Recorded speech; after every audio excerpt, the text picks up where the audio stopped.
viettelys.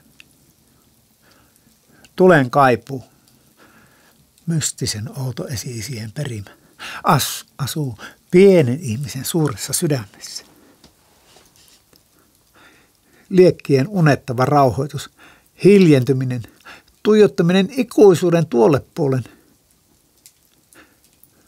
tuottamatta, sanomatta ympärilleen sanakaan.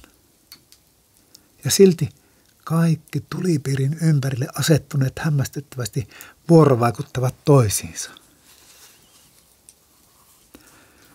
Sitten kun niitä sanoja tulee, ilmaantuvat tyhjästä yksittäiset, sinällään merkityksettömät, jotka vasta osuttuaan hyvään maahan hautuvat kypsiksi.